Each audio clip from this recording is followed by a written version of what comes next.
মালয়েশিয়ায় ইসরায়েলি নাগরিকের সাজা, গুপ্তচর বৃত্তির ছায়া। মালয়েশিয়ায় গ্রেপ্তার হওয়া ইসরায়েলি নাগরিক শামল আবিতানকে দেওয়া হলো 7 বছরের কারাদণ্ড। কিন্তু আসলেই কি তিনি শুধু এক অস্ত্রধারী, নাকি এর পিছনে রয়েছে আরো গভীর কোনো ষড়যন্ত্র? গুপ্তচর বৃত্তির সন্দেহে কেন উঠছে? আজকের প্রতিবেদনে তুলে ধরছি সেই চাঞ্চল্যকর তথ্য। 39 বছর বয়সী সালোম আবিতান ইসরায়েলি নাগরিক, তবে মালয়েশিয়ায় প্রবেশ করেছিলেন ফরাসি পাসপোর্ট ব্যবহার করে। 2023 সালের 12 মার্চ সংযুক্ত আরব আমিরাত থেকে তিনি মালয়েশিয়ায় প্রবেশ করেন।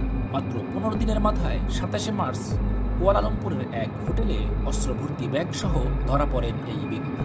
আবিতানের কাছে পাওয়া যায় 6টি আগ্নেয়াস্ত্র এবং কয়েক ডজন গুলি। কিন্তু প্রশ্ন হচ্ছে, এসব অস্ত্র তিনি কেন বহন করছিলেন?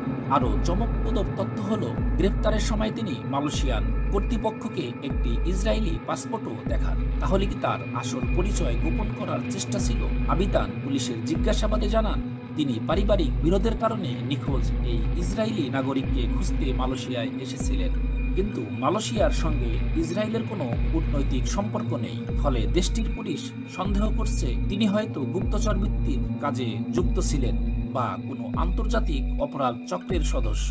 শেষ পর্যন্ত মালয়েশিয়ার আদালত আবিতানের দোষ স্বীকারের আবেদন গ্রহণ করে। আদালত জানায়, গত বছরে 28 মার্চ গ্রেফতারের দিন থেকে তার সাজা কার্যকর হবে। এখন তিনি রাজধানীর উপকণ্ঠে কাজাং কারাগারে বন্দী রয়েছেন।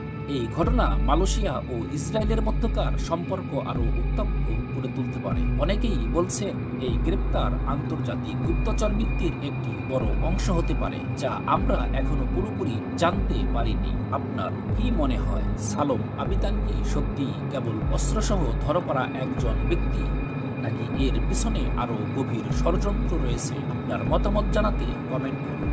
আর এমন আরো বিশ্লেষকমূলক খবর পেতে সাবস্ক্রাইব করুন নিউজ 24 অন চ্যানেল।